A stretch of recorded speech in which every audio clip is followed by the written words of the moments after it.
ठरलं तर मग या मालिकेच्या पुढील काही येणाऱ्या भागांचे अपडेट जाणून घेऊया आपल्या आजच्या या व्हिडिओमध्ये. तर आता आपण इथे पाहणार आहोत की आता अर्जुन हा सायलीसाठी स्वतःच्या हाताने चॉकलेट बनवणार, तर दुसऱ्या बाजूला आता पुन्हा एकदा सचिनसमोर साक्षीचं सगळं सत्य आल्यामुळे आता सचिनलासुद्धा साक्षीला स्वतःबद्दलची हकीकत सांगावी लागणार.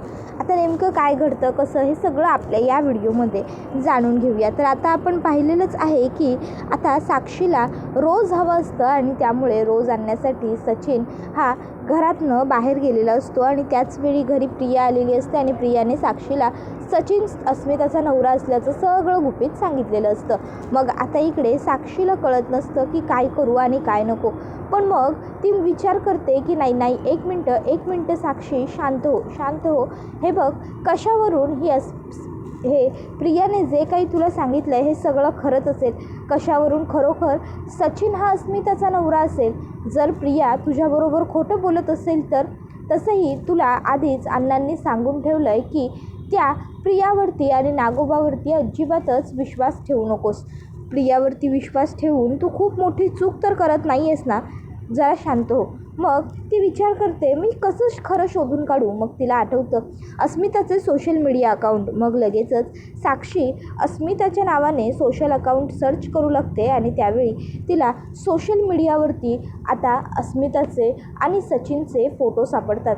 आता त्याच्यामध्ये #my love, #beautiful, #we both made for each other वगैरे अशा पद्धतीच्या कॅप्शन असतात. आता साक्षी ते फोटो स्वतःच्या फोनमध्ये सेव्ह करून घेते आणि इतक्यात सचिन त्या ठिकाणी येतो. सचिन म्हणतो, हॅलो डार्लिंग, तुला गुलाब हवं होतं, पण मी एक खरं बोलू का? नाही म्हणजे तुला गुलाब हवं होतं म्हणून मी जाऊन गुलाब आणलं, पण या एवढ्या सुंदर गुलाबापेक्षा हे बाजारातलं गुलाब चाय कंपाने वाटतं. खरंच या गुलाबासमोर, माझ्या या सुंदर ब्युटिफुल गुलाबासमोर ह्या गुलाबाला काहीच किंमत नाही आहे, किंमत शून्य आहे. त्यावर साक्षी म्हणते, सचिन खरंच? त्यावर सचिन म्हणतो, येस ऑफकोर्स. मग साक्षी म्हणते, सचिन जर तू माझ्यासाठी एवढं केलं आहेस ना, तर मी सुद्धा तुझ्यासाठी काहीतरी केलं आहे. सचिन म्हणतो, काय? त्यावरती म्हणते, उपमा. त्यावर सचिन म्हणतो, काय? त्यावरती म्हणते, हो, तुला माझ्या हातचं काहीतरी खायची इच्छा होती ना, म्हणून मी तुझ्यासाठी उपमा बनवला आहे, घे ना खा. आणि मग ती सचिनला उपमा खायला देते. सचिन उपमा खाऊ लागतो. साक्षी सचिनला म्हणत असते, कसा झालाय? सचिन म्हणतो, छान, टेस्टी. त्यावर साक्षी म्हणते, सचिन हा उपमा मी तुझ्या प्रेमापोटी बनवला आहे. नाही म्हणजे कधीही किचनमध्ये न उभी राहणारी मी आज जेव्हा तू म्हणालास की तुला उपमा खायचा आहे, तो सुद्धा माझ्या हातचा, तेव्हा मी तुझ्यासाठी तो बनवला.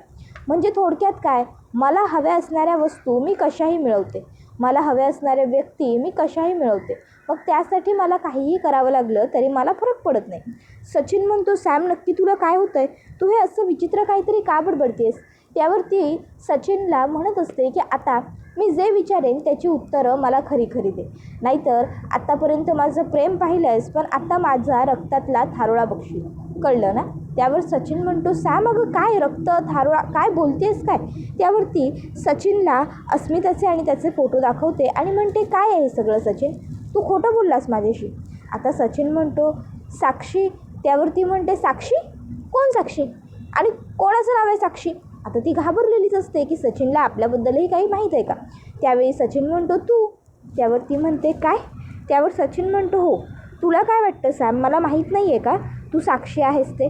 मला अगदी व्यवस्थित माहिती आहे. त्यावरती म्हणते, मग एवढे दिवस तू ही गोष्ट तुला माहिती आहे हे माझ्यापासून का लपवून ठेवलं सचिन? त्याबरोबर मग सचिन म्हणतो, कारण माझं तुझ्यावर खरं प्रेम आहे साक्षी. खरंच सांगतो, मला तू साक्षी आहेस हे तुला सांगून तुला दुखवायचं नव्हतं, म्हणून तू माझ्यापासून एवढे दिवस जी लपवाछपवी करत होतीस ना ती मी तुला करू देत होतो. तुला काय वाटतं एवढी साधी गोष्ट मला एवढे दिवसात कळली नसेल का? पण माझं खरंच तुझ्यावर खरं प्रेम आहे. त्यावरती म्हणते, मग ती अर्जुन सुभेदारची बहीण ते सगळं काय? त्यावर तो म्हणतो की हो, झालं आहे माझं अर्जुनच्या बहिणीबरोबर लग्न, पण ते बळजबरीने. तिचं माझ्यावर एकतर्फी प्रेम होतं आणि अर्जुनच्या घरच्यांनी मला फोर्स केला तिच्याबरोबर लग्न करण्यासाठी. आणि अस्मिता खूप हट्टी मुलगी होती, त्यामुळे मला तिच्याबरोबर लग्न करण्यावाचून दुसरा काही पर्याय नव्हता गं. अर्जुन एवढा मोठा वकील, त्यांचा दुसरा भाऊ तो अश्विन तो एवढा मोठा डॉक्टर आणि त्यांचे वडील एवढे मोठे फार्मसिस्ट. मग सांग ना, त्यांच्यासमोर माझा निभाव असा किती काळ लागणार होता. म्हणून मग मी त्यांची इच्छा पूर्ण करण्यासाठी अस्मिताबरोबर लग्न केलं आणि मग मी शेवटी जाऊन कॅनडाला शिफ्ट झाले. अस्मिताबरोबर लग्न तर केलं, पण मला तिच्याशी राहायचं नव्हतं. मग साक्षी विचार करते की सचिन खरंच खरं बोलत असेल तर, आणि सचिनला आत्ता इकडनं हाकलवणं रिस्की आहे. कारण जर सचिन इकडनं गेला आणि अर्जुनच्या घरी राहिला तर मग तीसुद्धा त्याच्याबरोबर गोड गोड बोलण्याचं नाटक करू लागते. तर दुसऱ्या बाजूला आता चॉकलेट डे असतो, त्यामुळे अर्जुनने आता स्वतःच्या हाताने सायलीसाठी छान मस्त काहीतरी प्लॅन करायला घेतलेलं असतं. पण चॉकलेट डे आहे आज हे तर त्याला माहीत नसतं. तो म्हणजे नेहमीप्रमाणे ब्रेकफास्ट वगैरे ते सगळं बनवायला आलेलं असतो. तर आता सायली जाणार असते त्या साईडवरती जिथे त्यांना रमेशबद्दलची माहिती मिळणार असते. पण अर्जुन सायलीला स्ट्रिक्टली रिस्ट्रिक्ट करतो की नाही, तू त्या जागी अजिबातच जायचं नाही. सायली कितीही झालं तरी ती कन्स्ट्रक्शन साईड आहे, तिकडे कधी काय घडेल काय नाही काही सांगता येत नाही. मग आता चैतन्य हा सायलीला म्हणत असतो, सायली वहिनी आता अर्जुनने तर तुला स्ट्रिक्टली रिस्ट्रिक्ट केलं आहे की तू तिकडे जाणार नाही आहेस म्हणून. पण मग आता आपण काय करायचं, कारण जोपर्यंत आपण तिकडे जाणार नाही तोपर्यंत आपल्याला योग्य ती माहिती मिळणार नाही. मग आपण एक काम करूया का, मी एकटा जाऊ का. त्यावर सायली म्हणते नाही नको चैतन्य भाऊजी, अहो असं काय करताय, अर्जुन सुभेदार आहे की नाही मी आता, मग मला तुमच्याबरोबर यावंच लागेल. आणि तसंही तुम्ही हे कुठे विसरताय, हे माझं कधीच सगळं सांगितलेलं ऐकतात, हे मला नेहमी हो हो हो हो म्हणतात, पण शेवटी यांना हवं तेच करतात का नाही. मग त्यामुळे आता मी सुद्धा तेच करणार आहे. यांना तर मी सांगितलं आहे की मी नाही जाणार इथे कन्स्ट्रक्शन साईडवर म्हणून, पण मी तर तिकडे जायला हवं त्यामुळे मी जाणार. आणि मग सायली आणि चैतन्य घरातनं बाहेर पडतात. तर दुसऱ्या बाजूला आता चॉकलेट डेची आठवण अस्मिताने अर्जुनला करून दिलेली असते. आणि आता अर्जुन म्हणतो की मी माझ्या बायकोच्या आवडीचं चॉकलेट मागवतो घरी. त्यावर अस्मिता तुला तुझ्या हाताने चॉकलेट बनवावे लागतील असं म्हणते. आता अर्जुन म्हणतो अरे ही काय जबरदस्ती आहे, मी ऑर्डर तर करू शकतो ना. त्यावर अस्मिता त्याला सांगते पण सायली कधी ऑर्डर करत नाही ना तुझ्यासाठी चॉकलेट, ती घरीच बनवते. मग मात्र आता अर्जुनचाही नाईलाज होतो आणि अर्जुन म्हणतो ठीक आहे बनवतो, मी घरी चॉकलेट बनवतो हां. आणि मग आता सायलीसाठी तो घरचे घरी चॉकलेट बनवायला घेतो. आता अर्जुनला चॉकलेट बनवताना जरा अवघड जात असतं, कारण याआधी त्याने हे सगळं कधी केलेलं नसतं. पण तरीही कसंबसं प्रयत्न करून करून तो आता फायनली चॉकलेट्स बनवतो. आता ती चॉकलेट बनवून झाल्यावर अर्जुन विचार करतो येस किती सुंदर आणि छान चॉकलेट बनवलेत मी. माझी बायको जेव्हा ही चॉकलेट बघेल तेव्हा तर तिला एकदम भारी वाटून जाईल. सायलीच्या चेहऱ्यावरती तर एकदम मोठंच्या मोठं स्माईल येईल. तिला हे चॉकलेटसुद्धा खूप आवडेल याची मला पूर्ण खात्री आहे. तर आता अर्जुन सायलीला कॉल करतो आणि आता तो सायलीला विचारतो सगळं कसं सुरू आहे काम वगैरे. त्यावर सायली हो व्यवस्थित ठीक आहे सगळं असं म्हणते. तर इकडे आता चैतन्य हा दुसऱ्या बाजूला रमेशबरोबर बोलत असतो. आता रमेश त्याच साईडचा कॉन्ट्रॅक्टर असतो ज्या साईडवरती सध्या आता सायली आणि चैतन्य गेलेत. पण आता सायली ही फोनवरती बोलत असते, तिला सुमनचा फोन आलेला असतो. तर आता इकडे जो चैतन्य आहे तो रमेशबरोबर बोलत असतो, पण हा रमेश आहे हे चैतन्याच्या लक्षात आलेलं नसतं. तर सायली आता सुमन काकूंकडे चौकशी करत असते, कशा आहात सुमन काकू. त्यावर सुमन म्हणते मी मस्त गं, तू कशी आहेस, खूप दिवसांनी तुझी आठवण आली म्हणून तुला कॉल केला. ॲक्च्युली तुला कॉल करायची त्या दिवशीसुद्धा मला खूप इच्छा होती, पण मग मला भाऊजी आणि वहिनी म्हणाल्या की तू काहीतरी अर्जुनबरोबर त्याचं काम अदलाबदली केलं आहेस वगैरे काहीतरी, म्हणून मग मी विचार केला की नको फोन करून डिस्टर्ब करायला, उगाचच्या उगाच कामात असशील तर पुन्हा. त्याबरोबर सायली म्हणते नाही नाही असं काही नाही आहे काकू, तुम्ही कधीही फोन करायचं होतात, मी नक्की तुमचा फोन उचललाच असता की. आता त्यांच्या ह्या गप्पाटप्पा सुरू असताना आता वरती जे काम सुरू असतं त्यातून वरून एक मोठीच्या मोठी सिमेंटची गोणी खाली पडत असते. आता सिमेंटची गोणी खाली पडते हे सायलीला तर दिसत नाही, सायली तर बघत नसते, पण रमेशचं लक्ष मात्र बरोबर जातं आणि रमेश सायलीला जोरात खेचतो. त्या बोलल्याबरोबर आता सायली ही रमेशकडे बघू लागते आणि म्हणते थँक्यू, सॉरी. त्यावर रमेश म्हणतो तुम्ही ठीक आहात ना मॅडम? त्यावर सायली म्हणते हो मी ठीक आहे. त्यावर लगेचच आता चैतन्यसुद्धा तिकडे धावत पळत येतो आणि चैतन्यसुद्धा आता सायलीला विचारू लागतो, सायली वहिनी तू ठीक आहेस ना? तुला फार लागलं वगैरे तर नाही ना? त्यावर सायली म्हणते नाही चैतन्य भाऊजी, मी एकदम व्यवस्थित आहे, मला काहीच लागलेलं वगैरे नाही आहे. मी सुमन काकू तुम्हाला नंतर कॉल करते असं म्हणत सायली फोन कट करते. कॉन्ट्रॅक्टर म्हणजेच रमेश म्हणतो मॅडम अहो अशा ठिकाणी फोनवरती बोलायचं नसतं, अवघड आहे हे सगळं काम. त्यावर सायली म्हणते हो माफ करा मला, मी पुन्हा नाही बोलणार. आणि मग सायली ताबडतोब फोन कट करते आणि मग आता ती लगेचच रमेशला विचारते की तुम्ही कोण? त्यावर तो सांगतो मी इथला कॉन्ट्रॅक्टर आहे. त्यावर सायली म्हणते अच्छा ठीक आहे. आणि मग ती आता लगेचच चैतन्याला विचारते, चैतन्य भाऊजी आपल्याला जेवढी जी माहिती हवी होती तेवढी आणि ती माहिती मिळाली आहे का? त्यावर सचिन चैतन्य हा होकार देतो. त्यावर सायली म्हणते ठीक आहे मग चैतन्य भाऊजी निघूया आपण. त्यानंतर सायली आणि चैतन्य दोघंजण घरी आलेले असतात. आता घरी आल्यावर अर्जुन हा सायलीचीच वाट बघत असल्यामुळे लगेचच तो सायलीला म्हणतो बायको आलीस तू, ये बस मी तुझ्यासाठी पाणी घेऊन येतो. आणि मग तो पाणी घेऊन येतो, सायलीला पाणी देतो. चैतन्यही त्याच्याबरोबर असतो. मग चैतन्यालाही अर्जुन पाणी वगैरे देतो. आणि मग आता लगेचच इकडे अर्जुन याला सायली म्हणते आज तुम्ही खूप खुश दिसताय. त्यावर अर्जुन म्हणतो हो मग मी तुझ्यासाठी स्पेशल चॉकलेट बनवले तर चॉकलेट डे निमित्त हे घे. सायली चॉकलेट्स तर खाते पण खुश काही नसते. अर्जुन म्हणतो काय झालं बायको, तुला चॉकलेट्स आवडले नाही का? नाही म्हणजे ॲक्च्युली फर्स्ट टाईम बनवलेत ना त्यामुळे फार चांगले झाले नसतील, पण next time I will do better. त्यावर सायली म्हणते अहो नाही हो तसं काही म्हणाली आहे का मी? उलट तुम्ही खरोखर खूप छान आणि टेस्टी चॉकलेट बनवलेत, मी आलेच. आणि मग ती तिकडनं निघून जाते. आता सायली घरी आली, चॉकलेट खाल्ले, निघून गेली, हे सगळं अर्जुनला जरा खटकत असतं. नेमकं काय झालं आहे हा अर्जुनला प्रश्न पडतो. अर्जुन सायलीला थांबवून काय झालं आहे का असं विचारतो. पण आता सायली अर्जुनला म्हणते नाही हो काही नाही, काम खूप असलं की थकायला होतं ना, तुम्ही कसे थकायचात तशी थकली आहे जरा, बाकी काही नाही. मग ती तिकडनं वरती जाते.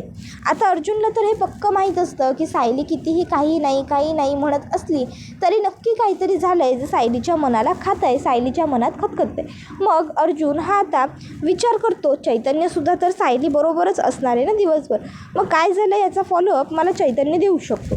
मग अर्जुन लगेचच चैतन्याकडे येतो आणि चैतन्याला आता तो विचारतो चैतन्य काय झालं आहे, सायली ही अशी नाराज काय? त्यावेळी मग लगेचच आता चैतन्य सांगू लागतो की काही नाही, आम्ही ज्या साईडवरती गेलो होतो ना त्या साईडवरती म्हणजे चुकून वरतून एक सिमेंटची गोणी पडत होती. सायली वहिनींचं लक्ष नव्हतं आणि ती गोणी त्यांच्या अंगावरती पडली असती, पण नशिबाने त्या वाचल्या, कारण तिथे जो कॉन्ट्रॅक्टर होता त्या कॉन्ट्रॅक्टरने त्यांना स्वतःजवळ खेचून घेतलं.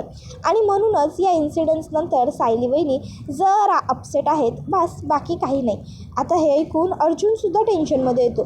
त्यावर मग चैतन्य म्हणतो अरे डोंट वरी यार अर्जुन, काही झालेलं नाही आहे वहिनींना, त्या एकदम व्यवस्थित आहेत, तू काळजी करू नकोस. अर्जुन म्हणतो पण मी सांगितलं होतं ना तुम्हाला दोघांनाही की तुम्ही तिकडे जाऊ नका म्हणून, मग का गेलात तुम्ही तिकडे? सायलीला ना खरंच मी सांगितलेलं कधी ऐकायचंच नसतं. मी म्हणत होतो तिकडे जाऊ नको, जर माझं ऐकलं असतं तर काय झालं असतं? उगाच जर तिकडे काही एकामाचं दुकान झालं असतं, काही कमी जास्त झालं असतं तर काय केलं असतं? पण नाही, माझं कसं ऐकणार ना, मी तर मूर्ख आहे, मी तर वेडा आहे, मी तर उगाच बडबडतो. मी तुमच्या काळजीपोटीच बोलत होतो ना. जर त्या कॉन्ट्रॅक्टरने वेळेवरती सायलीला खेचलं नसतं तर केवढा मोठा अनर्थ घडला असता. त्यावर आता चैतन्य म्हणतो जाऊ देत ना अर्जुन, कशाला उगाच तू आता विषय वाढवतोस? आणि तसंही सायली वहिनींना काही झालेलं नाही आहे ना, हे आपल्यासाठी पुरेसं नाही आहे का? उगाच तू टेन्शन घेऊ नकोस आणि माझंसुद्धा टेन्शन वाढवू नकोस. आणि हो आता ह्या सगळ्यावरून जाऊन सायली वहिनींना काही बोलू नकोस नाही, कारण काय आहे ना, मला माहिती आहे ना तुझी सवय. आता तू लगेच सायली वहिनींकडे जाशील आणि त्यांना काय गरज होती वगैरे विचारशील, बोलशील, पण लक्षात ठेव उगाच आधीच त्यांचा मूड खराब आहे त्यात तू भर घालू नकोस. उलट त्यांचा मूड छान कसा होईल, फ्रेश कसा राहील यासाठी काही जमलं तर कर, कळलं ना? त्यावर लगेचच तो म्हणतो हो कळलं कळलं. मग चैतन्य तिकडनं निघतो. तर आता इकडे सायली ही वरती रूममध्ये आलेली असते आणि आता तिच्या डोक्यात ती गोणी पडणार असते. तो प्रसंग तिला पुन्हा पुन्हा आठवतो. सायली म्हणत असते, बाप रे, वारंवार मला तेच सगळं का आठवतं आहे. थँक गॉड त्या कॉन्ट्रॅक्टरने मला वाचवलं. एक मिनटं, त्या कॉन्ट्रॅक्टरचा चेहरा मला कुठेतरी पाहिल्यासारखा का वाटतो आहे.